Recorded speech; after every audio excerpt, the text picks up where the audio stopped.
तर आज आपण तिसरा धडा घेऊन आलेलो आहोत. शिष्यवृत्ती परीक्षा इयत्ता 8वी, विषय इंग्रजी. Opposite words and similar words म्हणजेच विरुद्धार्थी शब्द आणि समानार्थी शब्द यावर आधारित असलेले प्रश्न पाहणार आहोत. यामधला प्रॅक्टिस साठी आपल्याला पहिला प्रश्न दिलेला आहे. Which of the following is the opposite of the word long? Long या शब्दाच्या पर्यायामधून विरुद्धार्थी असणारा शब्द कोणता आहे तो निवडायचा आहे. पहिल्यांदा काय सांगितले त्यांनी? स्मॉल. दुसऱ्यांदा काय सांगितले? ब्रॉड. तिसरा शॉर्ट. चौथा नियर. स्मॉल म्हणजे लहान, ब्रॉड म्हणजे रुंद, शॉर्ट म्हणजे आखूड आणि नियर म्हणजे जवळ. यापैकी अचूक पर्याय आहे 3 क्रमांक, म्हणजेच तो कोणता? शॉर्ट. म्हणजे पहिल्याचं उत्तर काय आलं? शॉर्ट हे आलेलं आहे. यानंतर दुसरा प्रश्न पाहूया. Which letters will you use to make the opposite of the word careful? Careful, care या पुढं फुल हे सफिक्स काढून टाकल्यानंतर कोणतं सफिक्स लावावं म्हणजे आपल्याला विरुद्धार्थी शब्द बनेल. आता तुम्हाला प्रिफिक्स, सफिक्स हे माहिती असायला हवं. जर माहित नसेल तर मी सांगतो तुम्हाला. आता हे बघा, हे अनसिंकेबल हा वर्ड आहे. अनसिंकेबल. सिंक हा मूळ शब्द आहे, याला रूट म्हणायचं, रूट वर्ड. हे जे अन आहे याला म्हणायचं प्रीफिक्स आणि हे एबल जे आहे याला म्हणायचं सफिक्स. मग मूळ शब्दाच्या शेवटी जो प्रत्यय लागतो त्याला सफिक्स असं म्हणतात. मग इथं केअरफुल आहे, फुल. मग आता आपल्याला काय करायचंय? विरुद्धार्थी शब्द बनवायचा आहे. केअरफुल म्हणजे काळजीपूर्वक, तर त्याच्या विरुद्धार्थी केअरलेस म्हणजे फुल काढून टाकून लेस हे लिहावं लागेल. ते पर्याय व्यवस्थित तुम्ही पाहून घ्या. तुम्हाला हे समजायला हवं. रूट वर्ड, प्रिफिक्स आणि सफिक्स. मूळ शब्दाच्या पूर्वी प्रिफिक्स, मूळ शब्दाच्या नंतर सफिक्स, हे एवढं लक्षात ठेवा. यानंतर आपण तिसरा प्रश्न पाहूया. तो म्हणजे कोणता? लॉयल या शब्दाचा समानार्थी शब्द निवडा. तर अगोदर आपल्याला लॉयल या शब्दाचा समानार्थी शब्द माहिती पाहिजे. लॉयल म्हणजे निष्ठावान, विश्वासू. मग ह्याच्यापैकी कोणता आहे विश्वासूसाठी? तर रॉयल म्हणजे राजेशाही, चीट म्हणजे फसवणे, फेथफुल म्हणजे विश्वासू, हंबल म्हणजे नम्र. तर मग कोणता पर्याय क्रमांक आहे? 3. म्हणजेच कोणता? फेथफुल. लॉयलशी समानार्थी शब्द फेथफुल. प्रश्न व्यवस्थित वाचवायचा. सिमिलर वर्ड सांगितलाय की अपोजिट वर्ड सांगितलाय ते व्यवस्थित बघायचं आणि नंतर प्रश्न सोडवायचा. घाई करायची नाही अजिबात. त्यानंतर आपल्याला सांगितलंय चौथ्यामध्ये, find the opposite of the word boring.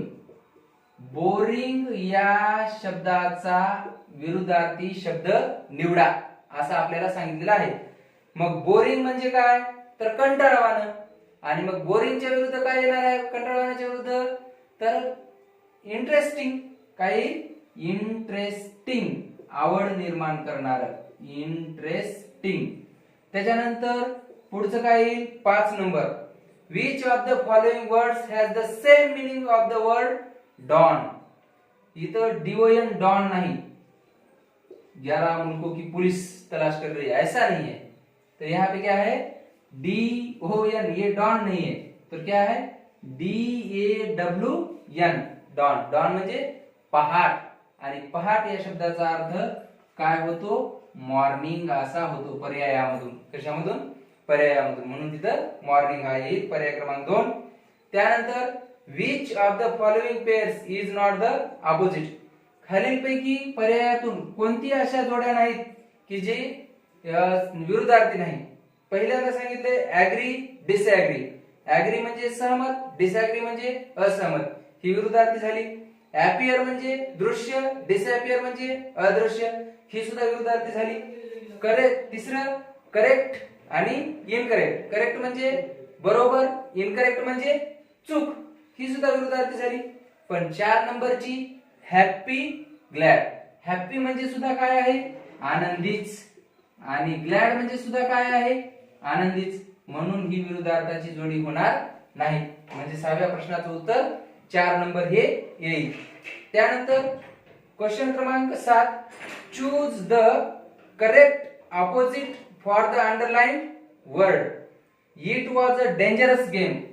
या वाक्यामध्ये डेंजरस या शब्दाला अंडरलाइन केलेली होती. तर डेंजरस म्हणजे काय, धोकादायक. मग या धोकादायक शब्दाला विरुद्धार्थी शब्द कोणता राहील, तर रिस्की राहणार नाही. रिस्की म्हणजे धोकादायकच. फिअरफुल म्हणजे भीतीदायक, हे पण राहणार नाही. वाईल्ड म्हणजे रानटी, हा पण राहणार नाही. तर कोणता राहील, सेफ. डेंजरस म्हणजे धोकादायक, त्याच्या विरुद्धार्थी सेफ. सेफ म्हणजे सुरक्षित, याला म्हणायचं पर्याय क्रमांक 4 चं उत्तर. त्यानंतर प्रश्न क्रमांक 8. प्रश्न क्रमांक 8 मध्ये which word is similar in meaning to the word remote. Remote या शब्दासारखा दुसरा अर्थाचा शब्द कोणता आहे ते तुम्हाला सांगितलेलं आहे. पर्यायामध्ये काय आहे, कंट्रोल. आता लगेच आपल्याला रिमोट म्हणलं की लगेच पुढे कंट्रोल येते, आणि बघा बरं कसा पर्याय टाकलेला आहे. मग आपल्याला वाटते उत्तर खरंच कंट्रोल आहे, पण हे असं नाही करायचं. आपल्याला शब्द पाठ करायचे. मी तुम्हाला शब्द कमेंट बॉक्स मध्ये शब्दांचे या धड्याचे फोटो टाकलेले आहे, ते तुम्ही व्यवस्थित पाहून घ्या, लिहून घ्या, आणि नंतरच हा धडा सोडवायला सुरुवात करा. तुम्हाला हे शब्द पाठ पाहिजेत. रिमोट म्हणजे दूरचा. मग दूरचा शब्द असा कोणता आहे, तर कंट्रोल नाही. नियर म्हणजे जवळ, जवळ सुद्धा नाही. आणि कोणताही फार, फार येईल. म्हणजे हा समानार्थी शब्द सांगितलाय. समानार्थी शब्दासाठी इक्वल टू साइन. त्यानंतर 9, which of the following words has not the same meaning as neat. नीट या शब्दाचा अर्थ नीटनेटका. तर नीटनेटका या शब्दासाठी कोणता शब्द नाही. स्मार्ट म्हणजे सुद्धा नीट होतो. टायडी म्हणजे नीटनेटका. स्ट्रेट म्हणजे सरळ. ऑर्डरली म्हणजे नीट. ह्याच्यामध्ये कोण नाही, तर स्ट्रेट नाही. म्हणजे 9व्या प्रश्नाचं नीट या शब्दासारखा अर्थ नसणारा शब्द म्हणजे कोणता आहे, स्ट्रेट. STRAIGHT. स्ट्रेट म्हणजे सरळ, नीट म्हणजे नीटनेटका. यानंतर 10वा प्रश्न काय सांगितलाय, which of the following opposite pairs is not correct, choose correct alternatives of odd pair. विरुद्धार्थी शब्दाच्या जोड्यापैकी कोणती जोडी बरोबर नाही किंवा गटात न जुळणाऱ्या जोडीचा योग्य पर्याय निवडा. तर तुम्हाला पहिली जोडी दिलेली आहे वाईल्ड. वाईल्डला टेम. वाईल्ड म्हणजे रानटी. टेम म्हणजे माणसाळलेला. माणसाळलेल्याऐवजी डोमेस्टिक जरी दिला असतो तरी काही अडचण नसतं. आणि डोमेस्टिक हा टेम या शब्दाचा सिनोनिम आहे. म्हणजे माणसाळलेला म्हणजे काय, तर पाळीव असलेला. कुत्रा आपल्या इथं पाळलेला असतो, ते माणसाळलेला असतो म्हणतात. माणसामध्ये राहिलेला माणसाळलेला म्हणतात. म्हणून वाईल्डचा टेम हे विरुद्धार्थी आहे. गॅदर एकत्र करणं, डिस्पर्स विखुरणे, हे सुद्धा काय आहे, बरोबरच आहे, विरुद्धार्थी जोडी आहे. पण ॲस्टोनिश आणि सरप्राईज. ॲस्टोनिश म्हणजे आश्चर्य, सरप्राईज म्हणजे सुद्धा आश्चर्य. म्हणजे याचा अर्थ असा, विरुद्धार्थी जोडी कोणती नाही, तर ॲस्टोनिश आणि सरप्राईज. तर ॲस्टोनिशला सरप्राईज हे काय आहे, सिनोनिम आहे. ऍग्री डिसऍग्री ही सुद्धा काय आहे, या अँटोनिम आहे, म्हणजेच ऑपोजिट आहे. यानंतर 11वा नंबर. 11व्या मध्ये काय सांगितलंय, which of the following words is not similar in the meaning of the word beautiful. पुढील पैकी कोणता शब्द ब्युटिफुल या शब्दाचा समानार्थी शब्द नाही. प्रिटी म्हणजे, ब्युटिफुल म्हणजे सुंदर, प्रिटी म्हणजे सुंदर, लवली म्हणजे सुंदर, स्मार्ट म्हणजे हुशार. आपल्याला वाटतं ब्युटिफुल स्मार्ट एकच आहे, पण स्मार्ट म्हणजे हुशार होतंय. आणि ब्युटिफुलचा हँडसम सुद्धा, ब्युटिफुल हे लेडीज साठी वापरतात सुंदर म्हणण्यासाठी, तर जेंट्स साठी काय वापरतात, हँडसम वापरतात. म्हणून इथं काय येईल, ब्युटिफुल या शब्दाचा समानार्थी शब्द कोणता होणार नाही, तर स्मार्ट. कोणता होणार नाही, स्मार्ट होणार नाही. स्मार्ट हा होणार नाही, म्हणजेच विरुद्धार्थी होईल. हे झालं 11वा. यानंतर 12वा प्रश्न, what is the opposite of the word Joy. हा खूप सोपा आहे बघा. जॉय या शब्दाचा अपोजिट वर्ड. जॉय म्हणजे आनंद, सॉरो म्हणजे दुःख. संपला विषय. त्यानंतर 13, choose the similar meaning of the words monstrous. Monstrous म्हणजे काय? तर मॉन्स्ट्रस म्हणजे अति विशाल, खूप मोठा, राक्षसी. मग ह्याच्यासाठी कोणता आहे पर्यायामधून? लार्ज पण आहे आणि अनयुज्युअली लार्ज आहे. मी म्हणताना काय सांगितलं? अति विशाल, राक्षसी. राक्षसी कसा राहतो? खूप मोठा राहतो. म्हणून त्याला काय म्हणायचं? अनयुज्युअली लार्ज. काय म्हणायचं? अनयुज्युअली लार्ज असं म्हणायचं. अनयुज्युअली, युज्युअलीचे डबल एल वाय, अनयुज्युअली लार्ज. त्याच्यानंतर 14वा, which word is the opposite of the word worst. Worst या शब्दाचा ऑपोजिट वर्ड कोणता? आता तुम्हाला हे माहिती पाहिजे. Worst is the third form of good adjective. Good, better, sorry bad. बॅडचं third form. Good, better, best. गुडचं थर्ड फॉर्म बेस्ट, तर बॅडचं थर्ड फॉर्म वर्स्ट. म्हणजे जिथं वर्स्टचं काय येईल? बेस्ट. म्हणून पर्याय क्रमांक 3. यानंतर 15वा प्रश्न, विरुद्धार्थी जोड्यापैकी कोणत्या दोन जोड्या बरोबर आहेत? तर इथं 15व्यामध्ये केअरलेस इनटू केअरफुल ही 2 नंबरला पाहिलेली आहे आपण. ही बरोबरच आहे. त्याच्यानंतर शेवटची एव्हरीथिंग म्हणजे सर्व काही आणि नथिंग म्हणजे काहीच नाही. हे एक आहे, हे पण बरोबर आहे. त्याच्यानंतर 16वा मध्ये find the pair of opposite words from the jumbled letters. Jumbled letters, आलटून पालटून दिलेले, गोंधळून टाकलेले शब्द. SORD HAFT ह्याच्यामधून तुम्हाला ऑपोजिट वर्ड तयार करून सांगा म्हणलेला आहे. तर काय होतंय? Hard into soft. हार्ड म्हणजे कठीण, सॉफ्ट म्हणजे मऊ. HARD हे झाला एक शब्द हार्ड. SOFT हा झाला सॉफ्ट. ह्याच शब्दांमधून तुम्हाला ऑपोजिट वर्ड्स बनवायचे होते, दुसरीकडून घेऊन बनवायचे नव्हते. ऑप्शन मध्ये तुम्हाला दिलेले आहेत डॅश, फोर्ट, ड्राफ्ट, रोश. हे असं काही होणार नव्हतं. त्याच्यानंतर 17 नंबर मध्ये काय ते सांगितलेलं आहे? एक वाक्य दिलंय, वाक्यामध्ये एका फ्रेजला अंडरलाईन केली आहे. ती फ्रेज कोणती आहे? Looked after. कोणती आहे? Looked after. तर लुक्ड आफ्टर या फ्रेजचा सिनोनिम सांगायचा आहे. The sister looked after her brother in absence of her mother. म्हणजे आईच्या अनुपस्थितीमध्ये तिची बहीण, त्याची काळजी घेत होती. तिच्या भावाची काळजी घेत होती. मग आता तिच्या भावाची काळजी घेत होती म्हणजे लुक्ड आफ्टर म्हणजे काळजी घेणे. मग काळजी घेण्यासाठी कोणता आलेला आहे? तर टूक केअर ऑफ हा शब्द आलेला आहे. टूक केअर ऑफ. मग हा जो पर्याय क्रमांक आहे तो व्यवस्थित लिहून घ्या.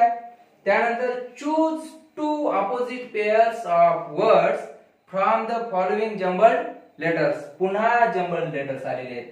पुन्हा बघा, T, P, R, O, N, O, U, I, R यांच्यापैकीच विरुद्ध अर्थाच्या 2 जोड्या शब्दाच्यामधून सोडायच्या. आता इथं आपल्याला काय करायचं? ऑप्शन पाहिजे आणि ऑप्शन मध्ये बघायचं. पहिली जोडी दिलेली आहे on and of. On off हे अँटोनिम आहेत, पण एफ आलेला आहे काय? नाही. म्हणजे इथं ऑन ऑफ येणार नाही. त्याच्यानंतर दुसरी दिलेली आहे नो, यस. नो आलेला आहे, NO नो, पण वाय किंवा यस ई पण आलेलं नाही. हे आलेलं आहे का? नाही. म्हणजे याचा अर्थ असा की दुसरी पण नाही. त्याने विचारल्यात किती? 2. पर्याय 2 कटले, राहिले किती पर्याय? 2. म्हणून पर्याय क्रमांक 3 आणि पर्याय क्रमांक 4 म्हणजे इन, आउट आणि ऑर, नॉर या 2 जोड्या झाल्या. त्याच्यानंतर 19वा प्रश्न, Hercules was brave and strong but his enemy was dash and dash.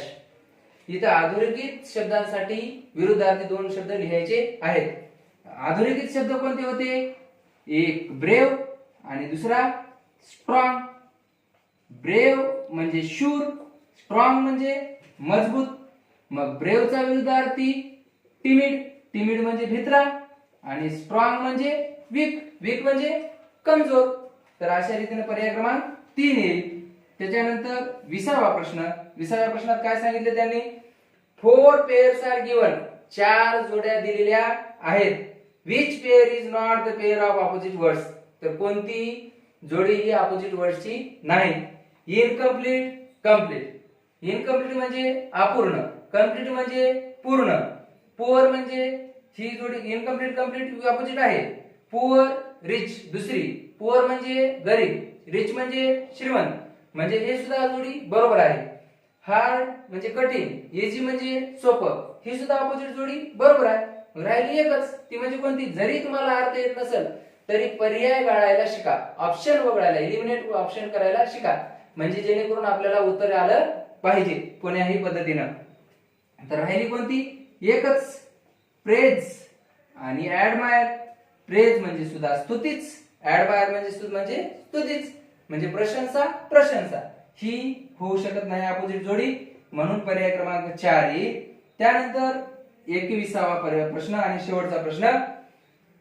2 समानार्थी पर्याय निवडायचे आहेत. Dinosaurs wear reptiles. डायनासोर हे सरपटणारे प्राणी होते, म्हणजे ज्यांना पाय नाही असे. There were many different types of dinosaurs. खूप सारे वेगवेगळ्या प्रकारचे डायनासोर्स या पृथ्वीतलावर अस्तित्वात होते. All dinosaurs did not look. सगळे डायनासोर्स हे दिसत नव्हते. कसे दिसत नव्हते? तर सिमिलर अँड अलाइक. कोणते कसे दिसत नव्हते? सिमिलर अँड अलाइक असे दिसत नव्हते, म्हणजे सारखे दिसत नव्हते. सिमिलर म्हणजे सुद्धा सारखे, अलाइक म्हणजे सुद्धा सारखे. तर अशा रीतीने हा आपला तिसरा धडा संपलेला आहे. मी आशा करतो की ह्या सगळ्या प्रश्नांची उत्तरं तुम्ही व्यवस्थित समजून घेतला असतात. जर तुम्हाला काही अडचण असेल तर तुम्ही नक्कीच कमेंट मध्ये टाका. मी तुमच्या कमेंटला 100% रिप्लाय देणार. आणि येथे आपण तिसरा धडा संपला असं म्हणायला काही हरकत नाही. चला तर मग चौथ्या धड्याची तयारी करूया.